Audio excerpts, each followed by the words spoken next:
Hello friends, स्वागत है आपका कंप्लीट प्रोफेसर चैनल पे।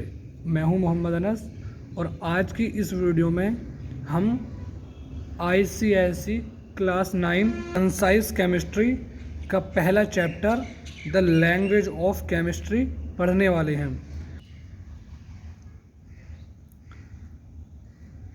इसका पहला पार्ट इंट्रोडक्शन। देखिए दोस्तों, जब भी हम किसी चीज़ को शुरू करते हैं तो उसका इंट्रोडक्शन जानना हमारे लिए बहुत ही ज़्यादा इम्पोर्टेंट होता है। क्योंकि हम केमिस्ट्री पढ़ रहे हैं तो हमें पता होना चाहिए कि केमिस्ट्री है क्या। Chemistry is a branch of science in which we study about matter. Chemistry क्या है? केमिस्ट्री साइंस की एक ब्रांच है जिसमें हम मैटर के बारे में स्टडी करते हैं। A pure substance is the one which is made up of molecule containing same kind of atoms. Pure substance उसे कहा जाता है जो सिर्फ एक ही प्रकार के, एक ही तरह के एटम्स से मिलकर बना हो। जिस सब्सटेंस में सिर्फ एक ही तरह के एटम्स होंगे उसे हम प्योर सब्सटेंस कहते हैं।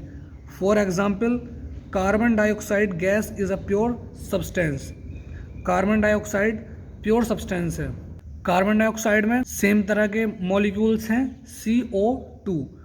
आप पूरी कार्बन डाइऑक्साइड को अगर चेक करेंगे तो आपको हर जगह CO2 ही मिलेगा। आपको कहीं भी O2 नहीं मिल सकता या फिर आपको कुछ और नहीं मिल सकता। पूरी CO2 में आपको CO2 ही मिलेगा। इसलिए CO2 को यानी कार्बन डाइऑक्साइड को हम प्योर सब्सटेंस कहते हैं। All the molecules of it are made up of 2 oxygen atoms and 1 carbon atom. इसका मतलब यही है कि CO2 किससे मिलकर बनी होती है? ऑक्सीजन के 2 एटम और कार्बन का 1 एटम। कार्बन के 1 एटम से और ऑक्सीजन के 2 एटम से मिलकर CO2 बनती है। प्रश्न उठता है कि आखिर एटोमिसिटी है क्या? तो किसी भी एलिमेंट के मॉलिक्यूल एटम की संख्या को ही हम एटोमिसिटी कहते हैं।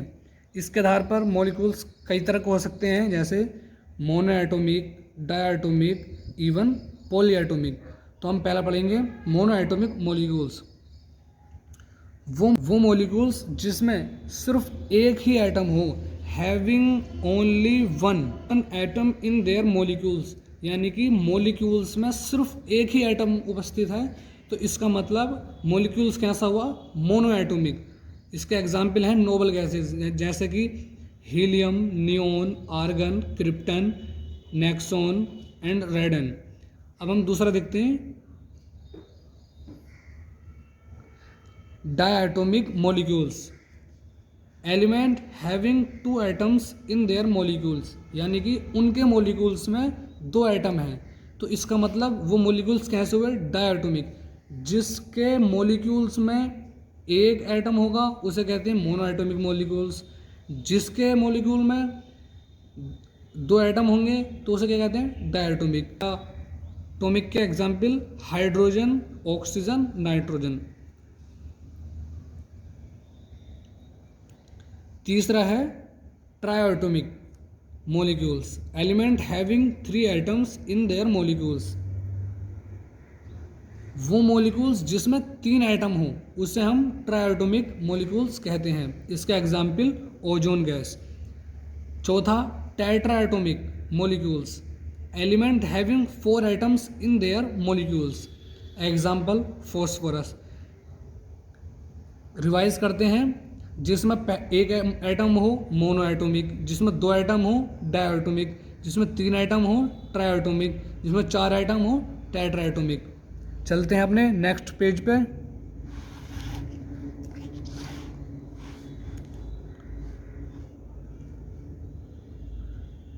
अगला है हमारे पास octatomic molecules. Elements having 8 atoms in their molecule. जिसमें 8 एटम हो, जिस मॉलिक्यूल में 8 एटम हो उसको हम ऑक्टाएटोमिक मॉलिक्यूल्स कहते हैं। इसका एग्जाम्पल देख लेते हैं। इसका एग्जाम्पल है सल्फर। मॉलिक्यूल्स के बारे में इतना पढ़ लिया है तो अब हम जानेंगे कि मॉलिक्यूल्स आखिर हैं क्या। तो यहाँ पे लिखा हुआ है clearly, a molecule is the smallest particle that has the capability to exist independently. The molecules of an element exhibit all the properties of that element. इसका मतलब यह है कि मॉलिक्यूल्स किसी भी एलिमेंट का सबसे छोटा पार्टिकल होता। कौन सा सबसे छोटा पार्टिकल होता? जिसमें इंडिपेंडेंटली एग्जिस्ट होने की कैपेबिलिटी होती है। इंडिपेंडेंटली एग्जिस्ट होने का मतलब कि उसकी खुद की प्रॉपर्टी और एलिमेंट की खुद की प्रॉपर्टी सेम है, यानी कि वो खुद अपने आप पर ही निर्भर है, वो किसी पर निर्भर नहीं है, वो अपने आप रह सकता है, वो अपने आप वजूद में रह सकता है, एग्जिस्ट कर सकता है, उसे किसी की ज़रूरत नहीं है। देखिए नीचे लिखा हुआ है the molecule of an element exhibit all the properties of that element. When atoms or molecules of different elements combine chemically in a fixed ratio, they form the molecule of a compound. जब किसी element के molecule या atoms आपस में chemical reaction करते हैं किसी fixed ratio में, तो क्या बनाते हैं? किसी कंपाउंड का मॉलिक्यूल बनाते हैं, कोई कंपाउंड बनाते हैं। तो कुछ एग्जाम्पल हैं, देखिए सोडियम क्लोराइड। सोडियम क्लोराइड एक कंपाउंड है जिसमें क्लोरीन के एटम्स और सोडियम के एटम्स हैं। देखिए क्लोरीन के एटम्स ने और सोडियम के एटम आपस में केमिकल रिएक्शन की किसी फिक्स्ड रेशियो में, और उन्होंने एक क्या बनाया? कंपाउंड बना। उस कंपाउंड का नाम क्या है? Sodium chloride. अगला देखते हैं H2O। इसमें हाइड्रोजन के मॉलिक्यूल्स हैं और ऑक्सीजन के एटम हैं। जब दोनों ने केमिकल रिएक्शन की तो क्या बना? वाटर बना। वाटर क्या है? एक कंपाउंड है। अब अगला देखते हैं एमोनिया। इसमें भी नाइट्रोजन और हाइड्रोजन के मॉलिक्यूल्स हैं, इन्होंने भी क्या बनाया? कंपाउंड। तो एमोनिया क्या है? Compound. Two or more kinds of molecules combine to form mixture. किसी दो या उससे ज़्यादा तरह के मॉलिक्यूल्स आपस में कंबाइन करके क्या बनाते हैं? एक mixture. Mixture can be homogeneous with uniform composition or heterogeneous which has non uniform distribution of different types of molecules. देखिए यहाँ पे दो टर्म यूज हुए हैं, homogeneous and heterogeneous. What is homogeneous and heterogeneous? Homogeneous mixture वो mixture होते हैं जैसे आप मान लीजिए आप वाटर लेते हैं, पानी लेते हैं, तो आप वाटर का कोई सा भी हिस्सा उठा लीजिए, आपको H2O ही मिलेगा। वहाँ पर आप ऊपर से उठा लीजिए, नीचे से उठा लीजिए, दाएं से उठा लीजिए, बाएं से उठा लीजिए, कहीं से भी उठा लीजिए आप वाटर को, आपको हर जगह H2O ही मिलेगा, आपको कुछ और नहीं मिल सकता। इसे कहते हैं यूनिफॉर्म डिस्ट्रीब्यूशन। अब मान लीजिए अगर आप पानी में रेत डाल दिया आपने, तो आप अगर ऊपर से उठाएंगे तो पानी ज़्यादा होगा, नीचे से उठाएंगे तो रेत ज़्यादा होगा। मतलब इसका रेशियो ऊपर नीचे होता रहता है, मतलब बदलता रहता है। लेकिन होमोजेनस में ऐसा नहीं होता। जब आप पानी में नमक मिलाते हैं तो पूरी तरह घुल जाता है। आप कहीं से भी देख लीजिए, आप उसको, आपको क्या देखने को मिलेगा कि हर जगह पानी और नमक बराबर है, बराबर रेशियो में है। लेकिन अगर आप किसी पानी में मिट्टी डाल देते हैं तो आपको ये रेशियो बदलने को दिखाई देगा, या आपको बदला हुआ मिलेगा। तो जिसमें रेशियो बदलता रहे उस मिक्सचर को कहते हैं हेट्रोजेनस, और जिसमें रेशियो नहीं बदले, हर जगह बराबर रेशियो मिले, यूनिफॉर्म रेशियो, तो उसको कहते हैं होमोजेनस मिक्सचर। एग्जाम्पल में लिखा हुआ है salt solution is a homogenous mixture whereas muddy water is a heterogeneous mixture. Before 1600 AD, alchemists tried to represent the substance that they used for their experiments by different kinds of pictograph symbols such as a triangle for earth, a crescent for silver, etc. Dental used some other types of symbols to represent elements such as circle for an oxygen atom, a circle with a dot in its center for hydrogen ETC। देखिए किसी भी चीज़ को represent करने के लिए अलग अलग तरीके हो सकते हैं, वही तरीके लोगों ने इस्तेमाल किए। किसी ने कुछ और बनाया, किसी ने मान लीजिए हमें रिप्रेजेंट करना ऑक्सीजन को, किसी ने कह दिया ये A से रिप्रेजेंट होगा, किसी ने कह दिया ये B से रिप्रेजेंट होगा, किसी ने कह दिया ये O से रिप्रेजेंट होगा। तो रिप्रेजेंट करने के अलग अलग तरीके हो सकते हैं।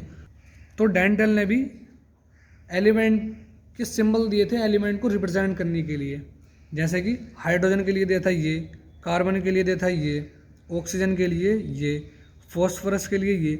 आप देख सकते हैं पूरी लिस्ट बनी हुई है, अलग अलग एलिमेंट के लिए अलग अलग रिप्रेजेंटेशन है। Later Jöns Jacob Berzelius suggested that the initial letter of an element written in capitals should represent that particular element such as O for oxygen, H for hydrogen, C for carbon and so on।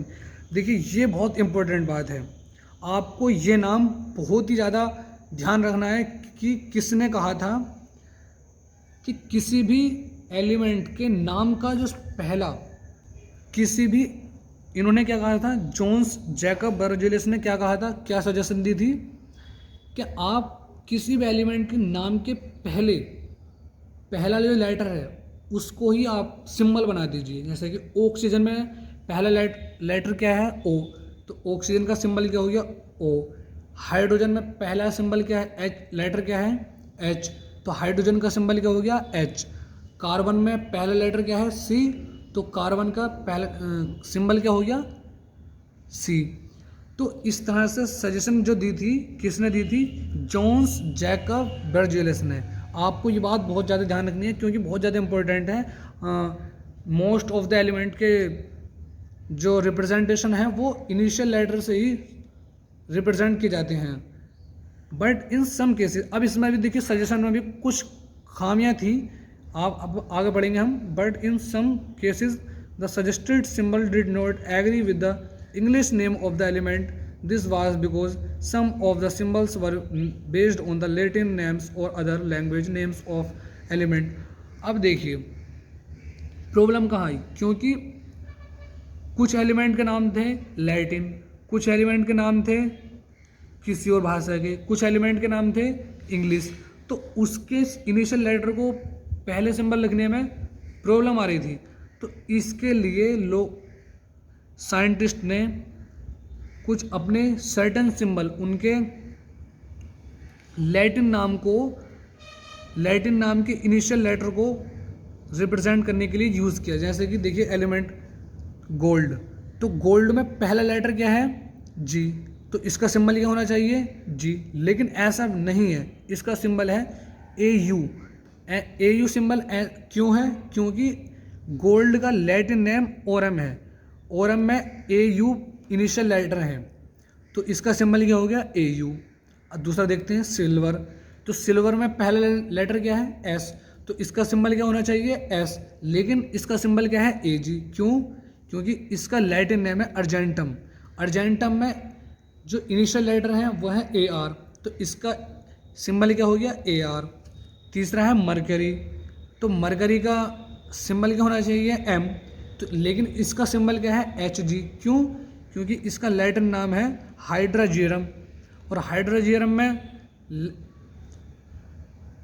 Initial letter क्या है, H, तो इसका symbol क्या हो गया, HG। क्यों, अब G बीच में भी ले लेते हैं, आखिर का लेटर बीच में ले लेते हैं G, इसका यूज़ कर लिया H के बाद में। जैसे कॉपर का होना चाहिए C, लेकिन क्यों सिंबल है Cu, लेकिन क्यों, क्योंकि कॉपर का लैटिन नेम क्यूप्रम है। अगर आपसे कोई क्वेश्चन पूछे कि भाई हमें तो ये बताइए कि कॉपर का इनिशियल लेटर तो है C, फर्स्ट लेटर, तो इसका सिंबल Cu क्यों है, इसका सिंबल Cu क्यों है, तो आपको सिर्फ सिंपल जवाब देना है क्योंकि कॉपर का लैटिन नेम क्यूप्रम होता है और उसका इनिशियल लेटर क्या होते हैं, Cu, तो इस वजह से कॉपर का सिंबल Cu होता है।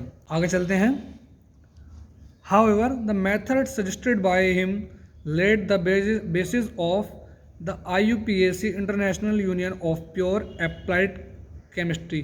देखिए IUPAC क्या है? एक इंटरनेशनल यूनियन है पूरी केमिस्ट्री की, पूरी दुनिया की केमिस्ट्री की इंटरनेशनल यूनियन है, उसे IUPAC कहते हैं। इसकी फुल फॉर्म आपके लिए बहुत ज़्यादा इम्पोर्टेंट है, आपको याद रखनी है।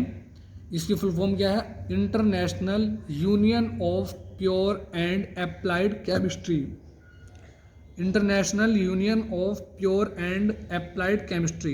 इसमें पूरे पैराग्राफ का मतलब है कि हालांकि जोन्स जैकब बेर्जेलिस का सजेशन पूरी तरीके से माना नहीं गया था, लेकिन उसका कुछ उसका बेस ही आगे चल के हमें एलिमेंट के रिप्रेजेंटेशन में मदद किया है। तो आगे आप चलते हैं। आगे है हमारे लिए 1.2 सिम्बल्स। अब हम सिम्बल्स पढ़ेंगे कि आखिर सिम्बल्स हैं क्या।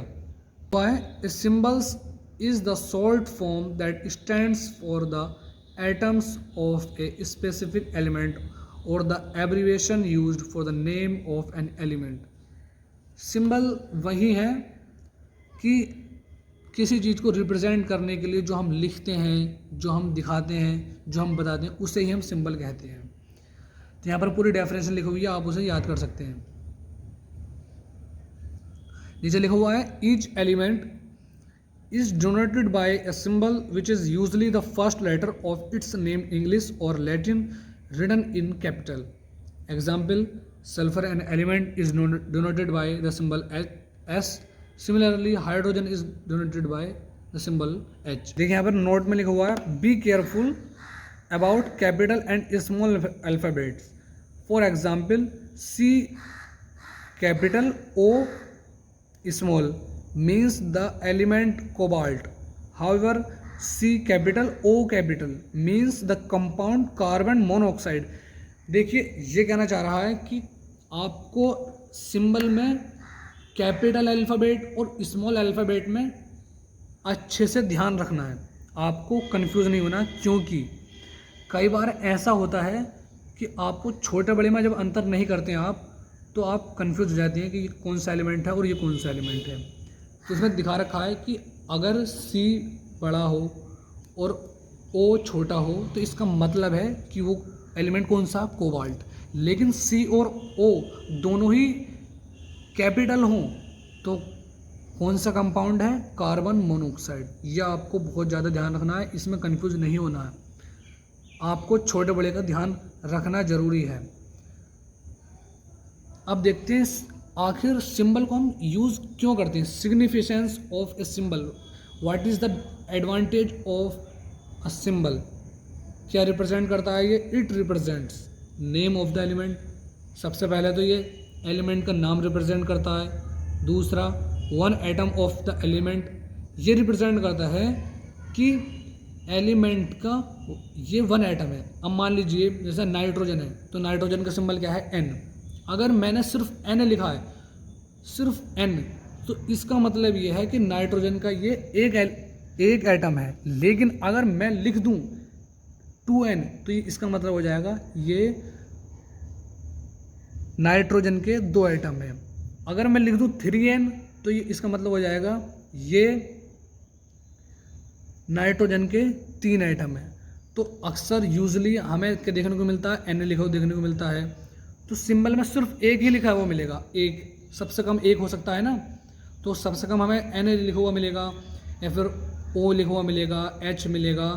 तो ये रिप्रेजेंट क्या करता है? एक एलिमेंट, एक एटम को। अगर एक N लिखा हुआ है तो एक एटम को, 2 N लिखे हुए हैं 2N तो 2 एटम को, ठीक है। थर्ड क्या है? A definite mass of the element, ये मास को भी रिप्रेजेंट करता है। देखिए आप यहाँ पे देखिए आप, ये मैग्नीशियम है और ये इसका सिंबल है Mg। यहाँ पे आपको इसका मास नहीं दिखाया गया, लेकिन आप आगे आपको जब ये इसमें बुक में जब आगे बढ़ेंगे तो आपको मास भी दिखाया जाएगा। ये आपको भी, ये तीसरा पॉइंट भी आपको ध्यान रखना है।